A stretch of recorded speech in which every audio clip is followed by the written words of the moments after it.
Hello and welcome back to the Steadfast Life podcast, or welcome if this is your first time. My name is Jake and I am half of the coaching staff over here at Steadfast Life Coaching.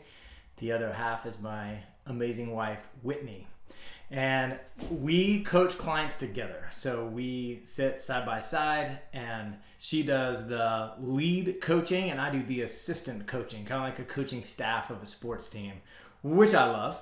And often while we're doing that, there are topics that come up or ideas or questions, and we decide that it's enough of a theme that we want to address it in these videos. And so today, what I want to talk to you about is the idea of mindfulness. But I want to preface this because I know mindfulness is kind of a big thing right now. Tons of apps, tons of people talking about it, and tons of people who are really good at it and know a lot about it. I'm not one of those people. I am just a guy who is learning to be more mindful. I have a mindfulness practice of my own, and I've probably been at it 2 years or so. So I'm not right at the beginning, but by no means am I an expert. And I kind of like this for you because when I taught math, I taught for 15 years. I was a very good math teacher. I had a lot of fun in my classroom with a lot of different students. And I believe that the reason that I was good at teaching math was because I wasn't good at math when I was in high school and college. I was not that kid who took calculus in high school. I took it in college and I got a D in it. But over time, I was able to get A's in my math classes in college. And that made me kind of good at teaching it because I was never the guy that was like, come on, this is easy. I was like, no, I get it. There's a struggle here, but it's worth it. And so that's kind of what I want to bring to this discussion of mindfulness. It's not that easy, and there's a lot of pieces of it that I don't totally understand, but I can tell you that it's worth it. The idea of mindfulness is it's kind of taking a look at your brain. It's offering your brain something that it doesn't do naturally, because you'll find that the more time you spend sort of looking at your brain and evaluating how it's behaving, it is very rarely in the present. Your brain is often in the past, ruminating over things that didn't go so well, or sometimes looking at things that were great. There's also those nostalgic moments and kind of reminiscing on great memories. And then there's also looking into the future. And again, this can kind of go one of two ways. It can be worried. It can be scanning for danger and looking for all the things that are going to harm you that are out there on the horizon. Or it could be really looking at some beautiful and amazing hopes and aspirations, dreams and visions of what you want to become that are out there. And so, not really judging if things are good or bad or right or wrong so much in terms of that scenario, but just sort of being honest about the fact that our brain is rarely in the present. And so half of mindfulness, the half that maybe gets the most discussion, is about the idea of being present with your thoughts, watching your thoughts, things like that. And it's done by focusing on your breath. Now, to my understanding, there's nothing particularly magical about your breath. Now, of course, there is correlation between your breathing and your anxiety levels versus calm, and different emotions are that way. And then there's always the old example that when you were running from the saber-toothed tiger, your great-great-great-great-great-great-great-grandfather was running from the saber-toothed tiger, that he was activated and running and jumping and bobbing and weaving and looking for safety. And then he finally got into the cave where he was safe. And the very first thing he did was, and it calms the nervous system. And so I don't mean to dismiss that all that stuff is, it's accurate. But in terms of how much focus the breath gets, a lot of it is actually just the breath is a convenient way to come to the present, because we're always breathing. We're doing it, and we're breathing in the present. So in this moment right now, I am probably either breathing in, breathing out, or in between, right? And so it's just something that I can come back to easily when my mind wanders to its like natural tendency, either to the past or to the future. So that's a big part of mindfulness. It's valuable, it's important, and all of mindfulness is sort of intertwined, but it's actually not the part that I want to focus on, because there's another thing that our brain does. As it's experiencing events in the present, our brain is often judging them, categorizing them as either good or bad, as helpful or hurtful, as something that's taking us toward our goal or away, something that we want to have happen or don't want to have happen. And that judgment is kind of the opposite of acceptance. Because once we have that judgment, once we're looking at, okay, this is a good thing and this is a bad thing, we're thinking, I want to increase the number of good things and I want to decrease the number of bad things. Therefore, I need to be controlling. I need to be manipulating what's out there. I need to be making more of the good things happen and decreasing the bad things. And now suddenly I'm experiencing some anxiety because now I'm looking forward, scanning for danger, or looking back and evaluating how I've done it in the past, trying to spot patterns about what's going to come next. And I'm not being present, as we talked about in the first. So on one hand, there's the literal, just like focusing your brain on your breath and seeing your thinking. And on the other hand, there's this idea of accepting life for what it is, kind of knowing that we can't actually know where life's going to go next, that the future is uncertain. And that naturally brings fear. Uncertainty is one of the major human fears. However, given that that is the world that we're in, that it has an uncertain future, you can see how it might be beneficial to start embracing the lack of knowledge, the uncertainty about where the future is, and more just taking on a posture of acceptance for whatever's going to be happening next. And a cool thing that happens is that when you decrease the resentment that you experience from how you showed up in the past or how other people showed up in the past or things that happened to you, and you decrease the worry or the anxiety about what's going to happen in the future, and you really do focus on the present, you become aware of a richness of experience of what life is like here. Go a little emotional on you, but if I'm out in the mountains and I'm spending my whole time thinking about how am I going to get over the next pass, I'm missing the beauty that's around me the whole time. Whereas if I can be present, if I can accept that there will be uphills and downhills both in my future, that there will be moments where things are easy and there will be moments when things are difficult, and neither is good or bad, it's just what's out there. I'm allowed to be present. I give my brain the permission to be present, and I can really experience the depth of richness of the environment that I'm in, and it elevates my experience of the whole thing. That analogy can easily translate into life at large. And by being mindful, by increasing this practice, by taking on this courageous journey of acceptance, what you end up doing is increasing the depth of richness of your life and enhancing the experience that you have day to day. Basically, I found that our constant automatic tendency to judge things as either for us or against us, it just causes a lot of unnecessary pain. And I'll give you kind of a simple example of that. Whit and I right now are sleep training Maverick. We're trying to get him to go to sleep at night. And so oftentimes I'll go in there and I will think, okay, Maverick should go to sleep because I have this on my calendar next. I want to spend this time with Whit or connect with her in this way. Or we're planning to watch this movie or whatever it is that we have sort of, coming next. And it depends on Maverick falling asleep in some way or another. And so I'm thinking he should be asleep right now. And so that's an indication that you can really easy one to watch out for, a very popular indication among all of society that we want to be on guard for this word should. But what that's doing, when I say he should be asleep right now, what I'm doing is I'm inserting my preference, a preference of Jake's, into reality as if it's the way that reality is supposed to be. As if my preference is the governing body of how reality goes. And so the question that I like to ask myself when I catch myself thinking Maverick should be asleep right now is, as I say, what's happening now? Or I make the statement even better, this is happening now. This is happening now. And when I say this is happening now, it's natural to say, well, what is this? What is happening now? Well, right now I'm holding my son. I've got my hand on his back. He's snuggled into my shoulder.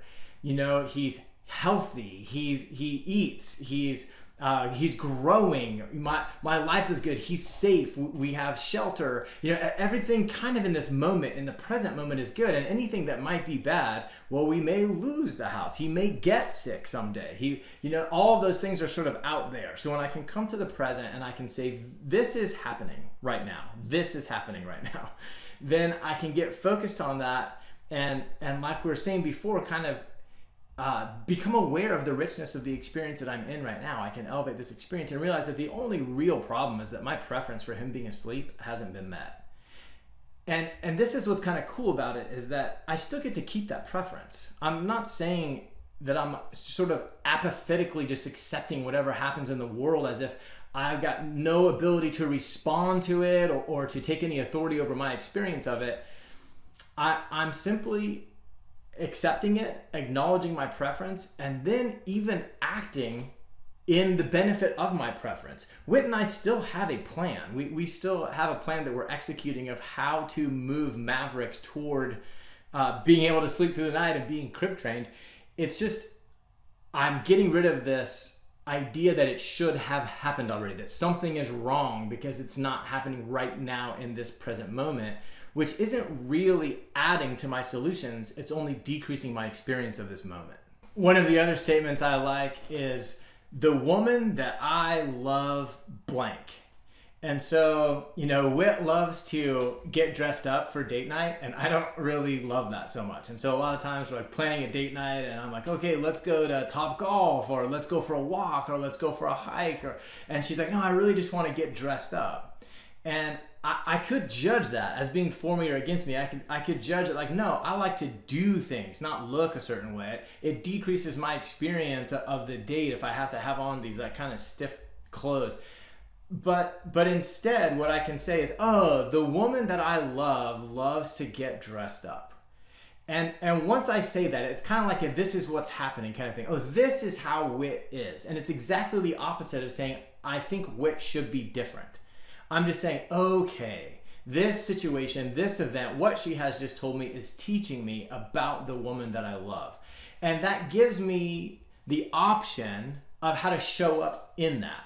It doesn't mean I have to abide by it. It doesn't mean I have to agree with it. It doesn't make me, just a doormat that's always walked all over. It just provides the space. It opens up the window to be in the present, accepting life on life's terms, and decide, how do I want to show up in those terms, which sounds kind of extreme for being asked to dress up for a date night, but that is the idea. Those are just some examples that you can see of how to use this day to day, on a day-to-day life. This sort of mindfulness doesn't have to be sitting still with your eyes closed and your hands out, repeating some sort of a chant. It can be a practice, a way to direct your mind towards acceptance right in the heat of it in everyday life. I love the frame that accepting Whit, accepting anything, accepting Maverick, accepting life, it doesn't change the events. It just prevents me from living my life surprised. I'm just like, yes, this is the way the person is. I hear people all the time complaining like, can you believe that this person did this again? Well, if it's again, then yeah, I kind of can believe that. My dad has an expression that he likes to say, whenever something out of the ordinary happens, you're like, it's like surprising. And people are like, what are the odds? But it has already happened. My dad's always like, I'd say about 100%. And it is a little bit of a dad joke, I guess. He's combination dad joke engineer, but it's accurate. It actually does represent the situation. What he's describing is, the idea of accepting it. There's a 100% chance that that's going to happen because it happened. So I've been trying to take this on. It has many benefits in my life. And one that I will sort of highlight before I get even into the list of the mindset benefits is that it has really deepened my relationship with Christ. I understand God a lot better when I'm not giving in to my default brain activity of judging, is this for me or against me? If I'm taking on the, hey, what's going on in the present, and sort of trusting that God's gonna either make it for me or that he already has it for me, that this is for me, and I can offer him that trust. And what it does is it allows me to honor him in a way, especially when it doesn't seem like it's a trustworthy situation. Just quiet the part of my brain that's like, no, I'll tell you for sure this is not for you. And I can say, you know what? I'm actually going to choose to trust God in this. I'm just going to honor him in that way because it's how I want to be in the present. Because my resistance to what's happening isn't helping anything. It's only adding suffering to what I'm experiencing. So I've got that on one side. Now, the other things, the more like tangible things, I guess, that I've just sort of observed in me as I've been practicing this more and more are that I have a greater awareness of my thinking. I'm not denying my experience. I'm like sort of watching it from the outside, not trying to create more of the good and decrease the amount of the bad. I'm sort of seeing my experience, and it's giving me a lot of understanding of me and a lot of understanding of how I am. And it's really building my relationship with me and the way I think. This has also given me more control over my emotions. because I'm now seeing the trains of thought that lead to feeling a certain way, and I actually have the authority to interrupt those trains of thought more consistently or more skillfully if I choose to do so. The other thing is it has kind of decreased my worry, I guess, my the desire to control, because I have a different relationship with my thinking as I see that they're just thoughts that come across my brain. And the more I'm in the present, the more I see they just come and go. They're not some sort of all-knowing oracle about either the future or how I should have been in the past. Where before I started taking on this practice, I was kind of in love with my own thinking. I kind of had I put my thoughts up on a high pedestal. I thought pretty highly of the way that I thought. And now I can just sort of see, no, this is just something that my brain does. These are just things that my brain is offering for various reasons. They are not an indication of the future or some sort of accurate judgment of the past. And then, of course, if you combine all of these things, it's made me just less reactive, I guess. It's given me a little more intentionality to my actions, to my habits. I'm not trying to create things or prevent things with the habits that I've used in the past that are so important because I have a belief about them and how they are either creating more of the good or decreasing the bad. I'm just sort of in a less pressure situation. I'm more peaceful and calm. And that has just allowed me to take the pause, to choose how do I want to respond in this reality, in the reality of what's going on, instead of the fantasy that I'm making up in my mind about how it should be.